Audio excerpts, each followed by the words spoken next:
Ça va, il y a pas de souci majeur. Pour l'instant, j'ai pu bien m'entraîner là depuis une semaine. Du coup, pour l'instant, je me sens bien. Après, on sait toujours qu'après le tournoi, si on était bien ou pas, hein. Mais en tout cas, là, j'ai voilà, rien qui m'empêche d'évoluer à mon maximum. Et ton pied, tu m'avais dit que tu devais faire pas mal de soins encore quand même. Ouais, bon, j'ai travaillé dessus toute la semaine. Après, bon, c'est une blessure, une blessure, voilà, une de plus où voilà, je prends des anti-inflammatoires tout le temps depuis 10 ans. Voilà, j'en prends un peu plus et ça passe, ça me permet de pouvoir m'entraîner à fond. Et puis, en tout cas, pour l'instant, j'ai pas l'impression d'être diminué sur le terrain, donc ça va. De ce côté-là, je suis rassuré. C'est un tournoi du Grand Chelem que tu abordes en tant que numéro un français. Est-ce que ça change quelque chose pour toi? Comment tu vois ça? Non, pas vraiment. Ça change pas. Pour moi, ça change rien. Je vais juste voilà, essayer de faire de mon mieux comme dans les autres tournois. Le fait d'être numéro un, numéro 2, numéro 6, peu importe. Quoi qu'il arrive, j'essaie toujours de juste voilà, faire le meilleur résultat possible. Et puis voilà, il n'y a pas de pression supplémentaire ou voilà, de choses comme ça qui pourraient se rajouter du fait d'être numéro un. Mais top 20, ça change un peu quand même. Bah, personnellement, un tout petit peu, mais voilà, c'est que voilà, c'est un petit accomplissement. Après, que je sois top 20 ou top 40, j'aurais abordé le tournoi en essayant de faire du mieux possible. Voilà, être 21, 22, 23, 24, ça change pas grand-chose par rapport au statut de tête de série. Donc voilà, pour l'instant, voilà, je me sens pas plus attendu que ça. J'ai l'impression que mon statut n'a pas du tout changé. Du coup, voilà, pour moi, il n'y a pas de différence pour l'instant.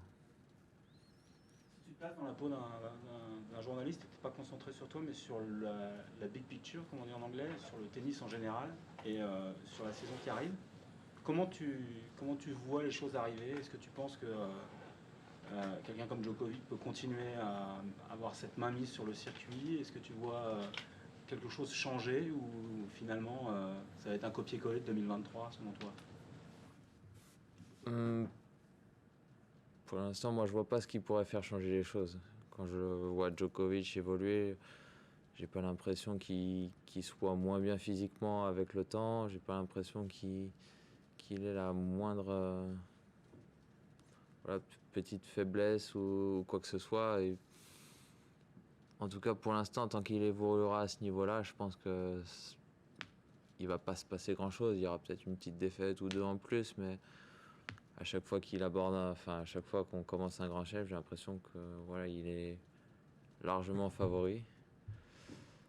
Après, oui, il y a pas, j'ai pas l'impression qu'il y ait énormément de joueurs qui aient vraiment progressé et qui puissent voilà, venir le bousculer. Il y a peut-être Alcaraz ou Danil. Pour moi, il y a peut-être 3-4 joueurs qui peuvent l'embêter, mais le reste, voilà, les Tsitsipas et tout ça, ils n'ont pas vraiment voilà, explosé. Ou leur niveau de jeu, il n'y a pas vraiment de différence par rapport à avant, voire ça a peut-être un petit peu diminué. Du coup, sur le tennis en général, j'ai l'impression que voilà, Djoko est toujours bien au-dessus. Et puis, voilà, ce serait sympa qu'il y ait un peu de changement. Maintenant, je le vois pas trop arriver pour l'instant. Est-ce que c'est le seul dont la plupart des mecs se disent il est vraiment au-dessus et en gros il faudrait vraiment un miracle pour que j'arrive à le battre alors que les autres ils sont tous prenables? Non, je pense que pour des joueurs comme moi, il y en a 3, 4, 5 qui sont imprenables. Après, je pense que pour des joueurs du top 10, je pense qu'ils voient Djoko un peu comme un épouvantail. Et voilà, les autres, ils se disent j'ai quand même mes chances. Mais voilà, il y a Djoko bien au-dessus de tout le monde.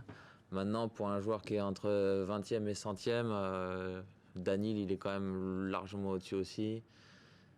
Et puis voilà, il y en a 4-5, quand tu rentres sur le terrain, dans ta tête, tu as 1% de chance de sortir gagnant. Mais ouais, c'est comme ça, malheureusement, il y a des joueurs bien plus forts que nous.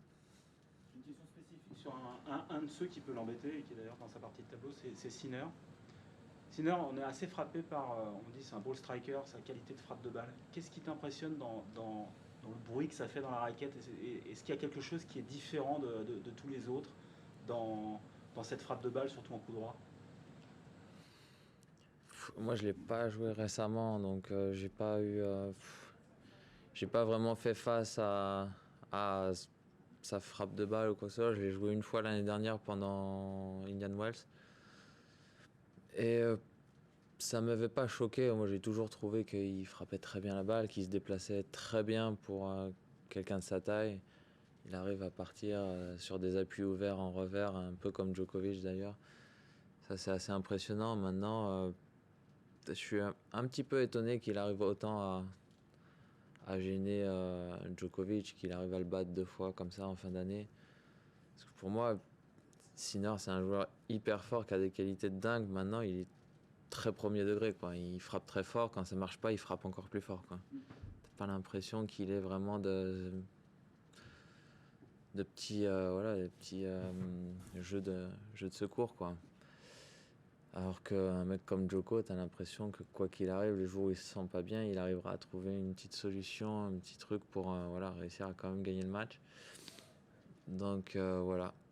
Après, ouais, ça lui laisse aussi une marge de progression à Sinner, ce qui fait que voilà, le jour où il arrivera aussi un petit peu à s'adapter, les jours où ça va moins bien, bah là, il va devenir peut-être encore plus impressionnant. Hein. Une dernière question, juste, tu es un passionné de ton sport. Tu regardes beaucoup de matchs, tu te nourris beaucoup de ça. C'est important pour toi d'être immergé à titre personnel, d'être immergé de savoir plein de choses. Ouais, après, quand je regarde du tennis, il y a pas mal de raisons différentes. J'aime bien le côté un petit peu mental du jeu. Regarder un match, même si c'est je sais pas, du tennis féminin avec des filles qui jouent pas très bien. Regarder un match quand il y a 5-5, 6-5 au troisième, pour voir le côté un petit peu émotion du jeu qui est marrant à voir, comment elles vont réussir à gérer tous ces trucs-là. Après, il y a des fois aussi où je regarde un match en me mettant vraiment d'un point de vue boulot, de me dire bon bah là, qu'est-ce qu'il fait lui, qu'est-ce qu'il fait bien, qu'est-ce qu'il fait pas bien. Donc voilà, c'est vrai que je regarde beaucoup de tennis en général, mais des fois c'est par amour du jeu, des fois c'est vraiment un peu boulot, quoi. Mais ouais, je pense que de toute façon, tous les joueurs de notre niveau, même s'il y en a qui disent qu'ils aiment pas le tennis ou quoi que ce soit, à partir du moment où tu fais autant d'efforts, où tu passes autant d'heures sur le terrain, parce qu'on est tous obligés de passer autant d'heures sur le terrain, même si t'aimes pas ça, pour être à ce niveau-là, tu peux pas t'entraîner 1 heure par jour comme ça en dilettante et être aussi fort.